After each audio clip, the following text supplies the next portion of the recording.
All right, guys, welcome back to another episode of the Digital Health Podcast. And I'm gonna be honest with you, we are ramping up with so many great episodes and are inviting some important people and some special guests in the healthcare sector. Today we have Scott. If you're just now joining us for the first time and this is your first episode, my name is Anthony Virgo. I am based in Brooklyn, New York, and I spent the last 7 years in a health tech company where I led community and network partnerships. As of today, I am now doing AI transformation in the healthcare field, and I'm working alongside my co-host, Kazar. Kazar, you want to go ahead and introduce yourself?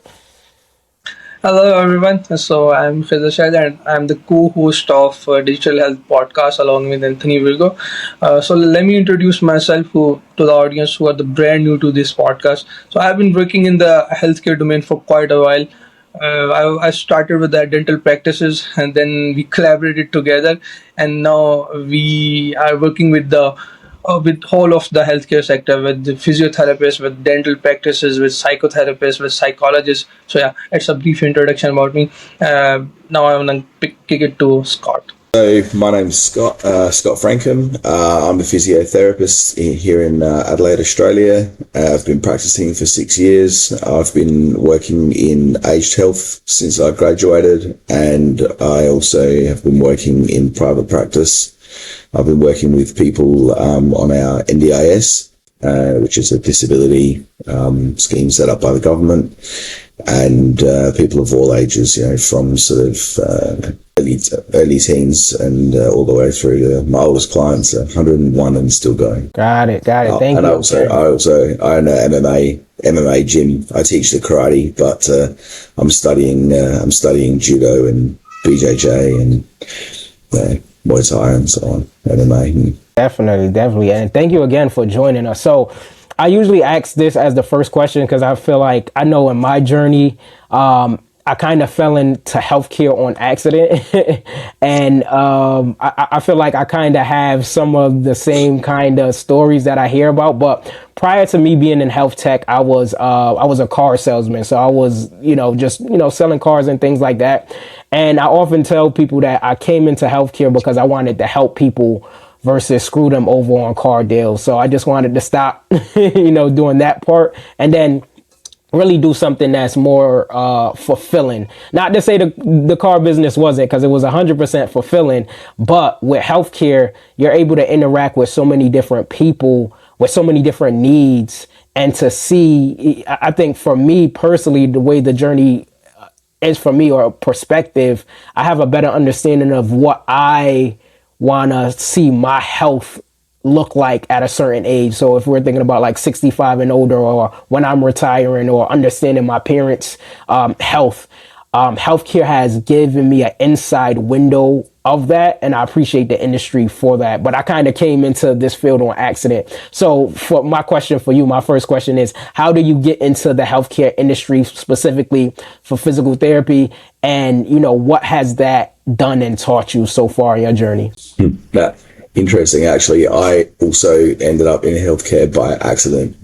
My story is a pretty, I suppose, long and meandering story that has a few interesting highlights, but I won't bore you with the whole. I was in sales. I'm a raging nerd. I love tabletop games, board games, card games, and that sort of stuff. I grew up in England until I was about 11, came to Australia, and we used to live in a town called Battle, which is near Hastings, which is where the Battle of Hastings happened. And they had this giant case at the Abbey, which is the little castle where the battle happened, and it was all full of these little soldiers, a full setup of the battle scene, and I was fascinated by that. And I think when I discovered this game called Warhammer, it just drew me into it, and so I was all in by the time I was 13 years old and living in Australia. And so that hobby stuck with me through my teenage years, which were tumultuous, but by the time I hit about 20, I sort of wanted some direction in my life, and decided that I'd go and try and work, at this Games Workshop company, right? And so I was there for about 6 years, and that was awesome. Like, I ended up managing my own shop and everything. It was really cool. I made friends that are still friends now. and I'm 48 this year. So, that was a great part of my life. But while I was there, lots of Hungry Jacks, lots of burgers, lots of junk food. And I went up to about 116 kilos. So I put a lot of weight on, being a proper gamer nerd as I was. One morning I was brushing my teeth and, injured my back. I went and got some help. Actually saw a chiropractor who tried to sell me a whole bunch of sessions and crack my back, and that really hurt. I didn't like that at all. Never want that to happen again. But what he did do was actually give me some exercises to do, which was to his credit. That was good. That was a good bit of good bit of treatment, right? So anyway, I started doing that, and I realized that I had to change my life, get a bit healthy, and sort of fix the way I was living to some degree. I ended up getting a personal trainer, and he was really cool. Like, he told me his story and how he became a personal trainer, and I was like, oh man, I want to be a personal trainer. So I got fit, I lost weight, I lost 25, 30 odd kilos, whatever it was. And I went and did the course at the Australian Institute of Fitness and became a personal trainer. There's details in between, but I won't bother with all that stuff.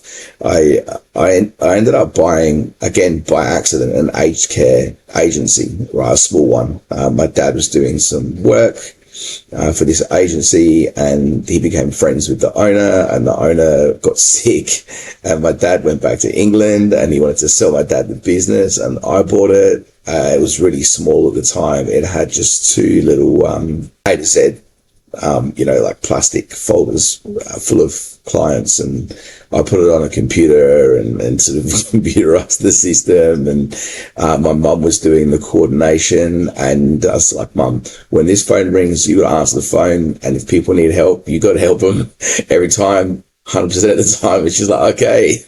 So she did, and we did such good customer service that there was like, early on there was like two of those little Rolodexes after there was one, and that was the computer, and suddenly money was just flowing in. Dad came back and started doing my books and everything, and he didn't know what GST was, so I had this massive tax debt and then ended up going bankrupt, lost 3 houses, lost all my cars, started from scratch. In the meantime, though, I'd started up a little hobby shop of my own, which was my main source of income after I went bankrupt. But my story about being a personal trainer was pretty short. I ended up in a contract with a gym who wanted to charge me rent to use the space, didn't give me leads. And I was like, I didn't sign the contract, so see you guys later. You're just trying to rip people off. This sucks. So I just, did a bit of personal for friends, just a bit of this here and there, Anyway, while I had my shop, after I got bankrupt, I decided I wanted to study again and get a degree, and started off in health science because my friends were doing that. And so I was like, yeah, sure, I'll just go and do a health science degree while I'm, recovering from this bankruptcy and, that sort of stuff. I was married as well. 2011, we had our first little girl. The bankruptcy happened at about 2013. We moved into a rental, and I was studying by 2016, the year my son was born. First year study. Actually, sorry, that's not quite true. I started doing health science, and then I realized health science doesn't get you a vocation. Like, doesn't get me a job or anything like that. I was like, if I'm going to do a degree, I should probably get one that, when I'm done, I am a something, and then I can go and do that if I want to, Something that sticks, for sure. Yeah, like something, not so that I have to go and do another degree after that, and, become like a professional student, just because, over here we get free uni, but we get a study debt. So we have to pay back the study debt from our income once we start, So I got a high enough GPA to ask to apply to transfer into physiotherapy. So I was like, can't hurt, let's try. So I applied and I got in. And 2016 started studying physio. My son was born and we were renting. I'd been bankrupt for a couple of years, and I actually ended up having to decide whether I wanted to keep the shop or study physio. And I suppose that was the real crossroads, like, when I really think about it, because it was like, okay, do I want to keep being a shop owner, and do I want that to be my life, or do I want to finish this degree and go and be a physiotherapist and see where that takes me. Honestly, with the family, running a hobby shop, selling games and stuff, you've got to be there. If you want to make it work, you got to be there weekends, you got to be there evenings when all your customers are there buying stuff and playing games. So I just pulled the pin on the shop and went all in on physio. And that was 2016. Graduated in 2020 when COVID hit, and got a job in aged care, and I was working in a facility there for the first year and a half, and we had to wear masks all day, and that was horrible. We were lucky though, we didn't get any of those, no COVID no big outbreaks in our facility. So, I've heard horror stories about other places like in Melbourne where the place was just, racked with it, and old people just were dying in scores, and they just couldn't manage it, couldn't keep people healthy. But we were lucky in Adelaide that it wasn't we weren't hit as hard as like Melbourne and stuff like that. But fortunately, that sort of whole COVID thing passed, and we got to stop wearing masks, and I went and started working out in the community, looking after the aged care people there rather than in the facility, which I have stuck to. I enjoyed much more. So healthcare by accident. Hurt my back, brushed my teeth, became a personal trainer, right. A whole bunch of other stuff happened, and went to study physio 10 years ago and sort of never really looked back. Yeah, I would be honest, that's an amazing story, probably one of the most amazing that we heard. There was a few accidents in there, I think. Not everything that happened was planned. Right. Sure. And I think you even mentioning that you have a sales background, me even put my sales hat back on. I think those are like the trials and tribulations we would go through in finding our journey, right? Even if it wasn't healthcare, I think you would have went through a similar journey finding anything else that you were going to land into, if that makes sense. I want to talk about a little bit because I think you are, of the healthcare providers that we've spoken to, you are the only one that probably does MMA or have an MMA gym, but has even talked about their story didn't necessarily include a lot of the physical aspects, like you mentioned, where you gained weight and then you lost a lot of weight to get fit and stuff like that. So I guess my question to you, my understanding of MMA from the outside looking in, it's really a strong, high impact kind of a sport, if it's a sport, if it's termed a sport. But it is a sport. I mean, martial arts is, I guess, martial arts. It's a lifestyle, all that sort of stuff. But MMA, when you strictly, what is it? Yeah, I mean, it is a sport. It is a sport. Got it. Yeah. So I guess, how do you balance the two? If you're a physical on the physical therapist side of, making sure the body moves correctly or is healing correctly, and then you have MMA, which is like high impact. I know in a sense they might overlap, but in terms of like, maybe someone who's getting a lot of injuries will use physical therapy in some way, shape, or form. But how do one balance the two, or how do you balance in with your physical therapy mind or healthcare mind, but also in this high impact kind of sport that is pushing your body to like extreme levels? Yeah, look, I'll be really honestly, I'm not an MMA competitor, right? I'm not a fighter. I don't train to get in the ring and go and do an MMA, fight. Right. Our club is quite new. We've actually, because I live in Two Wells, so we've only been out here for about 4 years. It's it's a growing town. It's not far from the city. It's actually only, 30 minutes from the city by the freeway. But I suppose before the freeway, it was definitely considered to be a bit further out. So, the urban sprawl is, developing, and now it's sort of starting to include some of those just out of town kind of places like this. Right. So when I first moved out here, there was no boxing gyms, there was no judo clubs, there was no kickboxing, and there's certainly no MMA. not around us, not within probably 20 kilometers. So I thought, if I get something going early before the area really starts to explode, I'll be the first on the ground. I guess that's my sales hat going on, And I knew people were looking for boxing gyms and that sort of stuff anyway. So I scratched around and found a local church hall, and we're actually still only a temporary gym. So, when you think MMA gyms, you think big, beautiful big gyms with handbags and all that sort of stuff. We've got some great mats. I've got jigsaw mats and judo mats and stuff, but every day before class, me or one of the coaches has to go in there and set the mats up, mop them, and get ready for the night. We take all the equipment, like Tide pads and stuff, with us. We run it, and then we pack it all down and afterwards, right? So we're still really new. We've got about maybe 50 odd members across the different classes that come. And there's really only a small handful that might, once they build more experience, become like an MMA competitor or compete in sort of kickboxing matches, right? But as far as, sort of combining the two, I do train judo, and, the other sports like BJJ. I've managed to get to my judo green belt. I don't think I'm a very good judo green belt. I wouldn't have given myself a green belt, but anyway, here we are. And I have done a handful of judo competitions, and absolutely from a personal perspective, I've got to be careful. Earlier this year, I ended up in it was actually just a fun little match after a weekend seminar. They just split everybody up and I go, let's just do a little mini tournament, And so the lower ranks went against each other, and as you went higher up, the higher and higher ranks would go against each other like a round robin kind of thing. When someone beats you, you're out.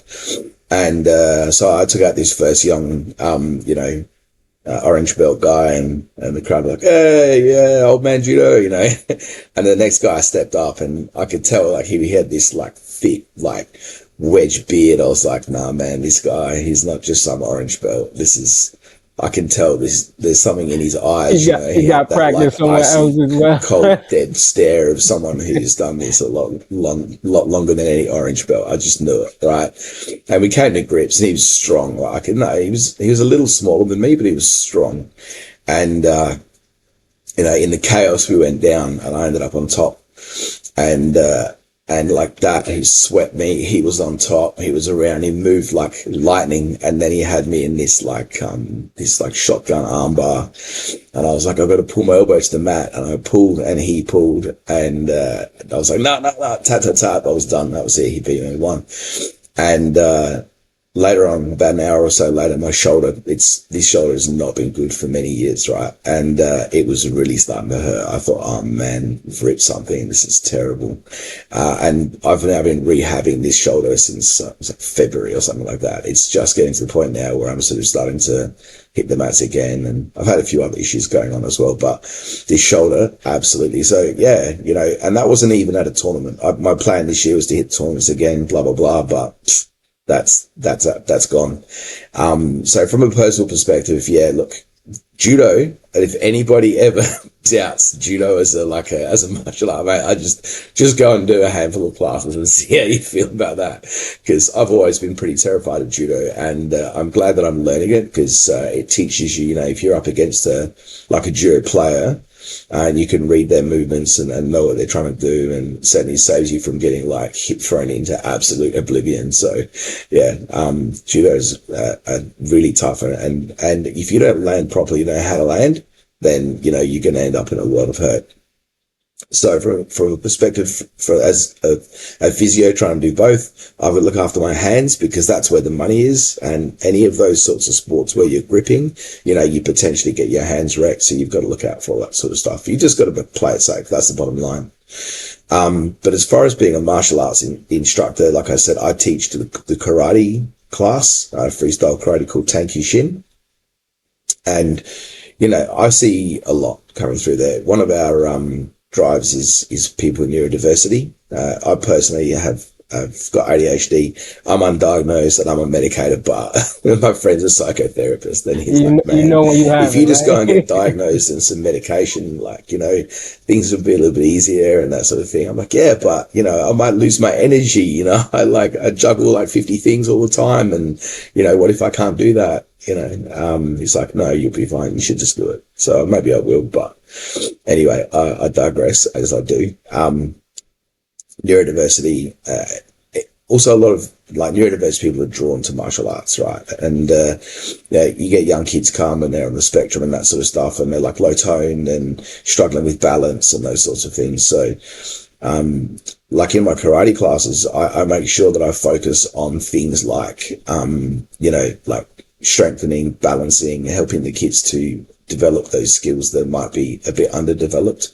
The other thing I find is that, and I could be wrong, but I feel like what with e-bikes and e-scooters and everything these days, and kids staying inside more because of screens and because people think the world's getting worse because there's more predators out there and stuff, kids are doing sort of less and less sort of outdoor stuff. And I think that they are a little less developed physically than kids might have been, generations ago. So helping kids to develop like that and build that sort of base of strength and balance and endurance and just a bit of resilience, not just physically but mentally as well, is something that I really feed into my classes, and I can see them getting it from our other coaches as well. So from a physio perspective, yeah, like I feed like plyometrics, all that sort of stuff into my martial arts. So they work really well together as far as blending one into the other, So I was going to say something else, but it sort of eluded me.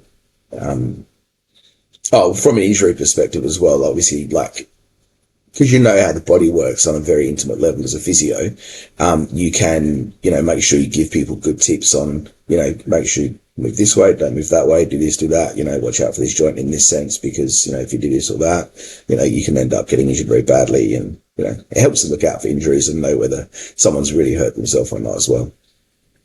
Right. So yeah, that's a lot. I could imagine. I guess, what would you say? Do you often see there's any issues with people who are?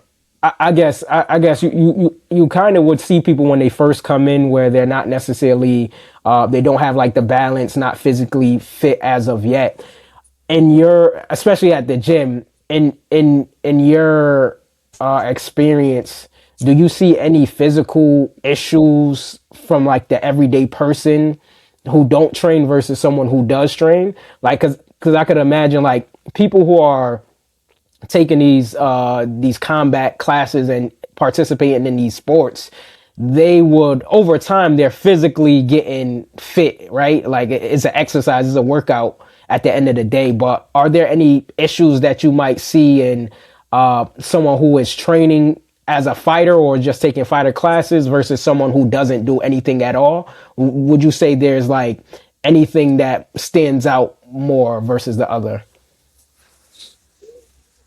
Look, as someone who's been in the martial arts, sport or scene or hobby or whatever you want to call it, on and off sort of for most of my life, I think, funnily enough, I feed heaps of stuff into like ChatGPT. I literally chat to my AI. I just talk about stuff, and because I feel like whatever you get back from the AI is almost like an average of like people's opinions or an average of information that's sort of been fed onto the great big cloud. And so whatever it spits back out at you is kind of like, I suppose, almost like human's truth. Like, Right.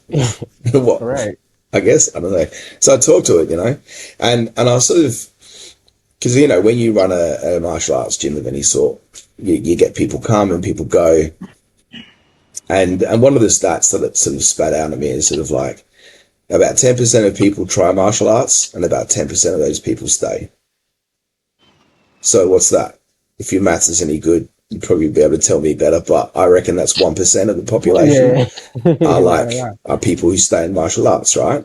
Right. And one of the things that it also talked to me about was that, a lot of people come and they sort of do martial arts, but they don't stay long enough to become a martial artist. right? To really develop skills and change the mindset and for your body to adapt to the rigors of that sort of training. So they don't stay long enough for martial arts to change them, right? But the people who I see who have stayed long enough to be, I guess, what I would consider a martial artist, they're all exceptional people in their own right. Not just in martial arts though, but they're exceptional people who are also martial artists, right? Like one example I can think of is our judo coach. His name is Sean. He's only in his mid-30s, and he's a second dan judo black belt and a BJJ brown belt. And he's been doing martial arts his whole life. His dad, I think he's in his 60s, and he's a 7th dan Goju Ryu karate practitioner. And that's real traditional old school karate. And to get to that level, you've got to be good. You've got to know what you're doing. That's with that style of karate. You don't just go on Temu and someone posts you a 7th dan certificate. You've got to be a martial artist, right?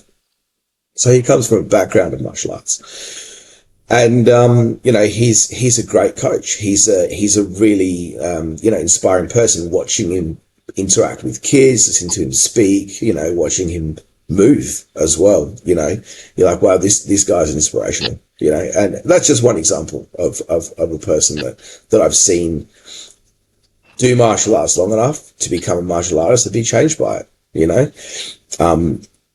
Pretty much, like I said, everyone I know who has done martial arts for a long time is an exceptional person. And I just think that's got a lot to do with the fact that, number one, it's that whole small group of people try it, small group of people stick to it. Those people are obviously fairly dedicated, fairly determined, and willing to suffer and go through, a lot of the stuff that this kind of sport does to you, and just keep coming back, because it is hard. It's mentally, it's hard, physically, it's hard, and there's that fear when you spar with someone, whether it's in kickboxing style sparring or whether it's grappling. At the end of the day, you're pitting your physical abilities, your skills, your wits and everything against a partner. And yeah, you're not trying to destroy each other when you're sparring, but you're still putting in effort, and you're still going to get hit, you're still going to get tossed on the ground, and you're still going to struggle, and you're still going to suffer. And I think that endurance, being able to mentally and physically go through that regularly, that struggle and that suffering, builds resilience. And I think that is probably a really long-winded way of answering your question. But I think the difference between a martial artist and the average human being is the resilience that martial arts gives you. And there's not many other ways of getting that resilience. I see it in people who have been in the armed forces and people in the police force and stuff like that. But there's not many ways of getting that kind of resilience, I think. So I think that's the difference. Got it. And Scott, Go ahead. you just mentioned the ChatGPT. So I will now want to discuss that technology aspect in the physiotherapist particularly. So you have also seen the era before the AI in the physiotherapy, and now you're seeing the AI era in the physiotherapy.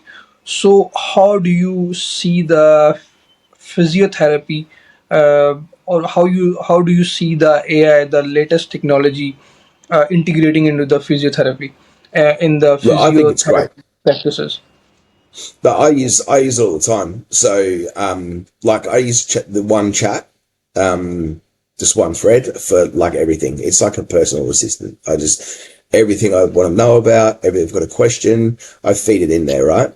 And as a physio, like it's so many presentations. The same thing can present differently with different people, like especially when you're working across the whole spectrum of age. In my opinion, again, I don't consider myself to be some kind of like super physio or anything. To be really honest, I'm probably not even that good compared to some people out there who really know what they're doing, right? But, my view is it's a tough job, and you have to be able to think on your feet. And, what you're trying to do is get outcomes for people. You're trying to really help people. You want to say, okay, what are you at? Where are you at now?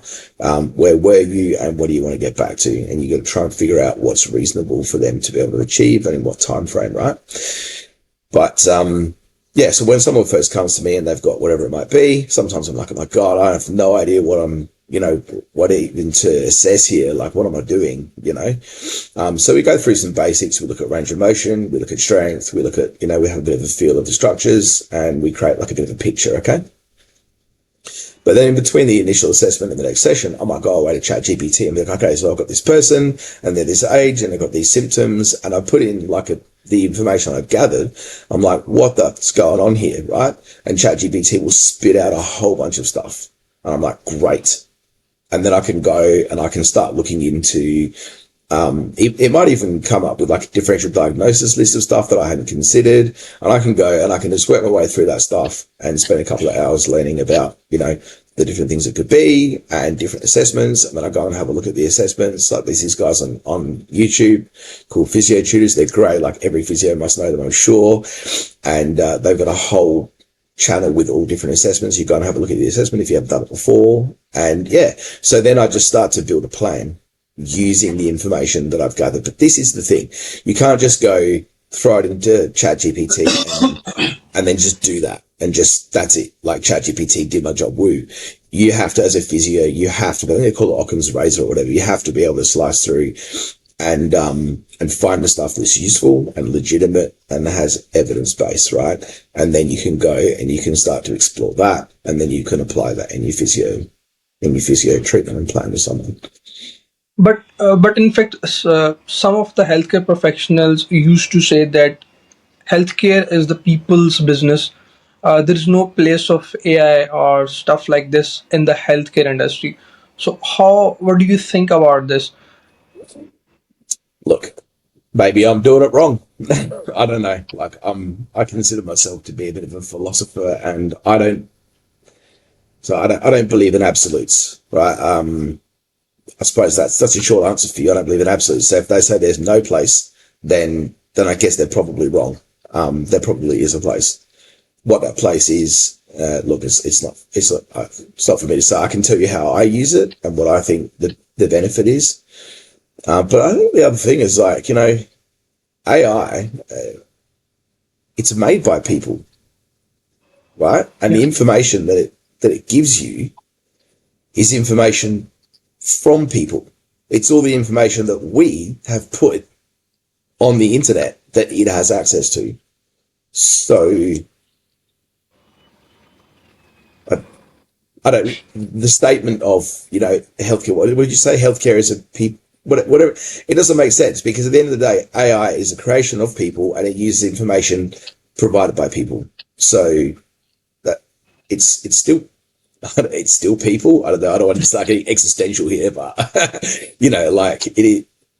all the information, I think it's there, and it's bringing, if you ask the right question, it's bringing a whole lot of information that could take you hours and hours to find and just putting it in front of you in seconds. It is just making your job a lot quicker. Exactly. And it enables you to do a great job. I think to do a great job or a much better job in much shorter amount of time. Exactly.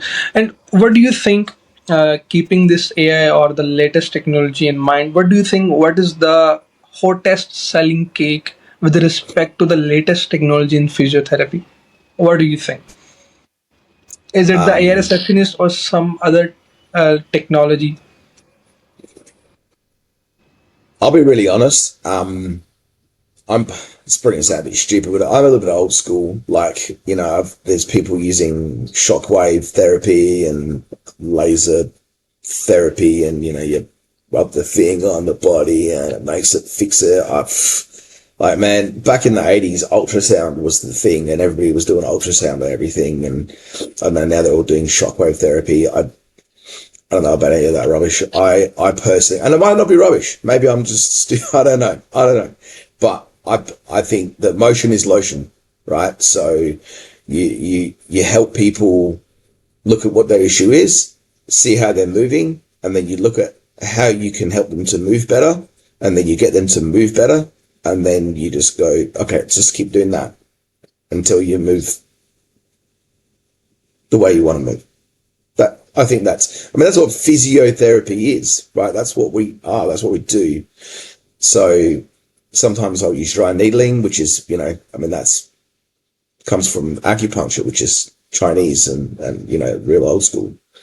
But I don't use any machines or anything in my treatment of people. I don't even use a TENS machine. You can use TENS machines; they're cool, but they're very similar to dry needling in their effect. Once you understand the body, you sort of realize that there's only so many ways that you can, I guess, affect the tissues and manipulate them and that sort of stuff. And in the end, you just need to facilitate healing, give them time, get them to move, and sort of encourage them to actually just live and try and get past these barriers. That's usually the best way to get through it. So I don't really know what the latest hot cake in physio tech is, because I don't use any tech other than the AI. I have seen that one of the websites, Physiopedia, I think they've actually got a physio AI, like a specific one that's designed, I guess, for clinicians. And I've thought about going and checking that out, but honestly, it's on my list of things to do that, it's a long list that I keep, because my ADHD is so bad that if I don't have a list of shit to do, I won't remember half of it. So I'm sorry if that's not a very useful question, but No, yeah, I think that's interesting, because I think even the work that we do, we find people that are on two ends of the spectrum. There's people who are, forward thinkers like all of us here, or, are using like AI, ChatGPT, or any type of tool to make things a lot better. And we're seeing like the benefit, like you said, like not believing in absolutes. I think there's definitely a space where AI is like a tool in a sense. Just because I know how to use a hammer don't mean I know how to build a house. Kind of the same with AI. It's like how you use it. And I just think, like, if you're using it in your day to day, then you're going to be open to it. If it's a tool that's coming into your industry and your work, and you have to use it, and it's AI, and you're not even touching AI outside of your scope, then it's going to look like something from another planet, an alien, or something that you just don't want to understand. What we've been finding in our work is that whether it's a AI agent, a receptionist, or a back-end automation kind of tool that we're doing, it's all pretty much fueled to optimize like human touch or human abilities in some way, shape, or form, or at least save humans time so that they can do what they do best. So that's just my perspective. So one of the last things I want to ask here, because this has just been amazing, a valuable conversation, is being that you're a new friend of the Digital Health Podcast, because we always anticipate that we're probably going to have a part 2 of this conversation later down the year, and it might be completely different. So, Scott, I just want to ask for the viewers here, from what we talked about, or just, your life, your day to day, is there anything you want to leave the people with as a last message from you? And then also, what's the best way for them to actually contact and connect with you, whether it's on the MMA side or the physical therapy side? Where are the channels that we can actually grab you or talk to you or use you as a resource? yeah, I suppose you sort of touched on it a little bit there, and I was going to contradict you actually, because I think you said give people AI can be used to give people time to I think do what they do best, or something like that. That's what you said. And my thought was, no, it should be to give people time to do what they want to do.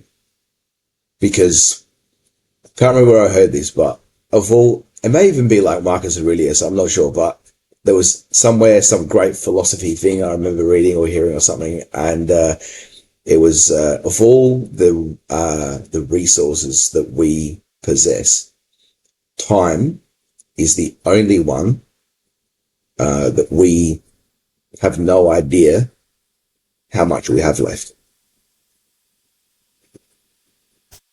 So there's my thought for that. Don't waste it, because you don't know how much you got. Simple but powerful. That's a strong statement for sure.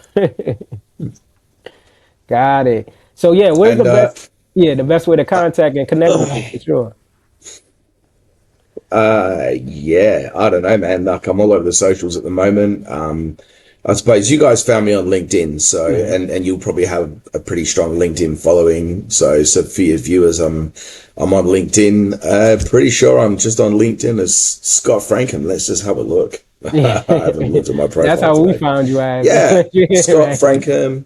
So yeah, you can find me on LinkedIn and reach out. I mean, you guys just kind of reached out to me through a marketing person, and I was like, sure, any opportunity to talk about stuff. So yeah, Got check it. me out on Thank you. LinkedIn. Thank you so much, Scott, for your time, for the insight, for honestly sharing your story. This was amazing, to be honest with you. Coming from, barely even know each other now, I feel like I know a lot about you in this short Yeah, conversation. I do ramble a bit. No, it's perfect for podcasting. So I'm gonna be honest. So Yeah, you might have a thing here as well. yeah. So definitely just want to say thank you again to the Digital Health Podcast. For folks who are just now, this is your first episode. Make sure you like, comment, subscribe, or leave a comment for Scott. Anything that he said that was powerful, we want you to share it in the comments. Again, I'm one of your hosts, Anthony, along with Kazar, and this has been another episode of the Digital Health Podcast.